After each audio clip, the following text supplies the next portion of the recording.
네, 여러분 안녕하세요. 박성호입니다. 네, 오늘은 진화론에 대한 이야기를 해볼 건데요. 사실 이 진화론은 식은 떡밥이기도 하면서 한국 교회 안에서 꾸준히 이슈가 되고 있는 키워드인 것 같아요. 또 이 기독교 유튜버로서 이런 주제는 또 한번 정리를 해놔야죠. 사실 우리가 진화론을 거부한다고 해도 과학 자체를 부정할 수는 없는 거잖아요. 우리 신앙을 지키면서도 과학의 영역을 존중할 수도 있는 건데 우리는 너무 이분법적으로 생각했던 것 같습니다. 그래서 오늘은 창조론을 우리가 굳게 믿으면서도 과학을 인정하는 균형을 잡아보려고 하니까요. 영상 끝까지 시청 부탁드립니다. 사실 우리가 진화론에 대해서 너무 감정적인 반응을 보일 때가 있습니다. 많은 목사님들 설교 중에 우리 조상이 원숭이냐 우리가 아메바의 후손들이냐 하는 감정적인 멘트의 반응들이 있는데 이 모습은 흡사 진짜 패드립을 들은 마치 우리 부모님의 욕을 들었을 때의 반응과 비슷해 보이기도 합니다. 그럴만도 한 게 어떻게 보면 조상을 짐승 취급하는 거니까 이 유교 베이스의 한국 사회에서는 그 반응이 더 격렬한지 모르겠습니다. 그런데 진화론은 약간 포인트가 다릅니다. 진화론도 여러 종류가 있긴 한데 결국에는 유전자와 DNA에 대한 변화 양상에 대한 연구입니다. 과학 교과서에서 그런 내용 봤잖아요. 어떤 섬에서 이 자연적으로 격리가 된 같은 종의 동물들이 처한 환경에 따라서 다르게 변화되는 모습들을 관찰한 거예요. 아니면 환경에 적응하지 못해서 도태되고 멸종되는 종이 있는가 하면 생존에 유리한 종들이 멸종을 피해서 오랜 시간 그 종을 이어지기도 하고요. 그러니까 진화론은 이 생물과 자연에서 드러나는 그런 변화의 양상을 관찰하고 원인을 밝히는 데서 출발합니다. 사실 아무리 보수적인 기독교인이라 해도 우리에게 있는 이 DNA를 부정하지 않습니다.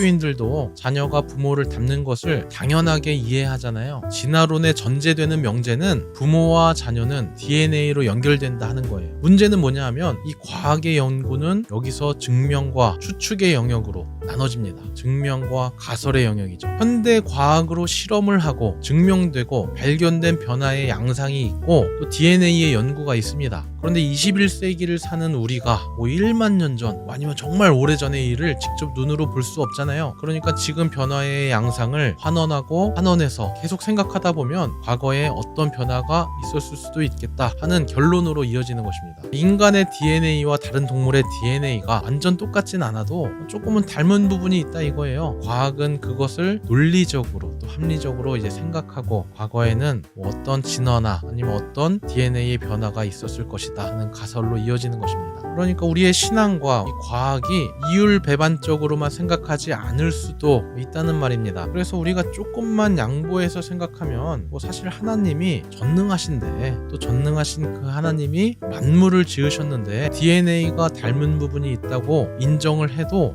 사실 그거 자체로 믿음을 저버리는 건 아니잖아요. 창조론을 분명하게 믿으면서도 과학을 인정할 수 있는 부분이 있다는 것입니다. 빅뱅 이론도 마찬가지입니다. 우리가 지금의 이 우주를 관찰해 보니까 조금씩 미묘하게 변하는 게 보여. 우주가 팽창하고 있는 거예요. 그 파장으로 확장되고 있는 이 변화의 양상을 눈으로 보고 확인했어요. 그러면 계속해서 변하는 이 양상을 반대로 환원해 보는 이 추측을 해보니까 그 파장에는 중심이 있더라는 거죠. 그러면 그 중심에서 처음에 어떻게 시작이 됐을까? 거대한 힘과 에너지는 어떻게 생겼을까? 많은 별들을 보고 거기서 일어나는 현상들을 보고 결론으로 추측해 보길 처음에는 폭발이 있었을 것이다. 그렇게 이어지는 거예요. 그래서 과학은 사실 과학의 영역이 있고 자기들끼리 열심히 연구를 하는데 요즘 말로 우리가 괜히 긁힌 거야. 왜냐하면 내가 굳건히 믿는 게 부정당한 것도 모자라서 우리의 조상까지 모욕당하는 느낌이니까 사실 우리가 진화론을 거부한다고 해서 이 과학 자체를 부정하는 모습들은 세상 사람들이 보기에는 크게 아이러니해 보일 수 있습니다. 그리고 조금 조심스러운 말씀을 좀 드리는데 이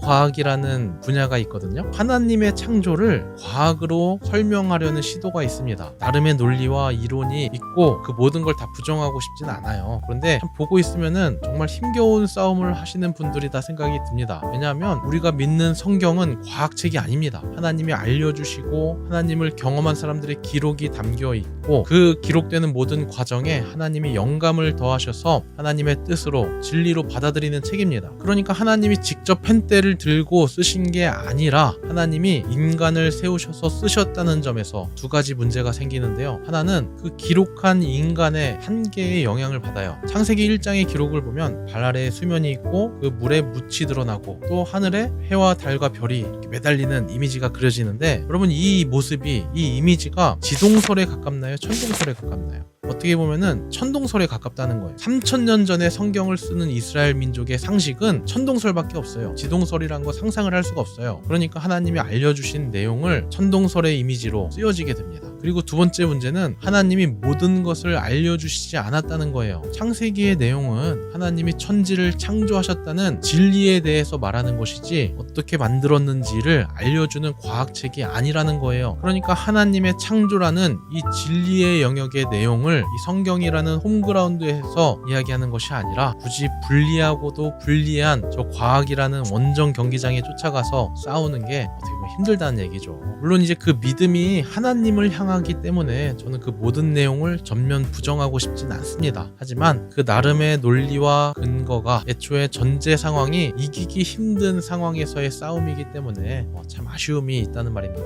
과학에서 주장하는 지구의 나이와 성경의 역사를 거슬러 올라간 지구의 나이가 다르죠. 이 차이가 좀 적당히 차이만 나도 오차가 있을 수 있다 할 텐데 차이가 또 이게 너무 커버리죠. 그런데 성경은 하나님이 창조하시고 역사를 이끌어 가신다는 진리를 담은 책이지 역사책이 아니에요. 구약의 역사서에도 근동의 다른 역사에 대한 기록들이 있습니다. 그런데 거기에는 하나님 관점의 해석과 거기에 담긴 하나님의 뜻을 우리가 진리로 생각하는 것이지 역사적 증명이 다르니 이건 거짓이다 하면 핀트가 맞지 않는다는 말입니다. 그러니까 우리가 마음문을 열고 받아들인다면 과학에서 말하는 지구의 나이를 조금은 존중해 줄 수도 있습니다. 하나님이 전능하신데 과학적인 지구 나이를 존중하더라도 하나님이 때에 맞게 계시하시고 알려주시고 하나님의 때에 맞게 이스라엘을 세우시고 모세를 세우시고 하나님의 때에 맞게 예수님을 보내셔서 이 인류를 구원하셨다. 우리가 믿는 복음과 전혀 상충되지 않습니다. 우리가 너무 이분법적으로만 생각하다 보면 오히려 세상 사람들한테 우리가 말하는 복음에 대해서 충분히 전달되기 힘든 상황이 될 수도 있다는 말입니다. 여기까지가 제가 정리한 내용이지만 사실 교회에서의 교육은 또 다른 차원의 문제가 있습니다. 모두가 똑같은 이해와 관심으로 이 내용을 수용하면 다행이지만 연세가 정말 지긋하신 권사님부터 유아부의 친구들까지 다 똑같이 이해할 수가 없겠죠. 이 내용으로 똑같이 설명을 해도 누군가는 대충 듣고 교회에서 진화론 인정하던데 뭐 이렇게 생각할 수도 있으니까 그 신앙 교육은 되게 보수적으로 교육되는 경우가 많다는 말입니다. 그래서 교회가 보수적으로만 가르친다고 교회가 무식하고 잘못된 교회라 생각하지 않습니다. 어떻게 보면은 진리를 지키고 공동체를 지키는 하나의 방법이라고 생각합니다. 다만 우리가 복음과 진리를 지키는 선에서 마음을 열고 과학을 받아들이는 그 마음까지 정죄하는 건 조금 피해야 할 자세라고 생각합니다. 네, 여러분 어떻게 생각하시나요? 사실 우리 기독교는 이 스펙트럼이 굉장히 넓습니다. 양쪽 극단에 있는 사람을 갖다가 붙여놓으면은 어떻게 둘이 같은 종교를 믿는가 생각이 들기도 하지만은 그만큼 하나님이 우리를 사랑하셔서 우리에게 자유를 주시고 우리가 생각할 기회를 주셨기 때문에 우리가 정말 중요한 본질적인 복음과 진리를 훼손하는 것이 아니라면 모든 것을 다 인정할 수는 없더라도 우리가 어느 정도 세상의 학문을 존중할 수 있는 균형이 있을 거라 생각합니다. 오늘의 제 의견을 받아들이기 좀 어려우신 분도 계실 거라 생각합니다. 그런 분들이 계시다면 조금은 넓은 마음으로 제 부족한 믿음을 불쌍히 여겨주시기를 부탁드립니다. 오랜만에 영상인데 인사도 제대로 못 드렸네요. 저는 여러분들 기도 덕분에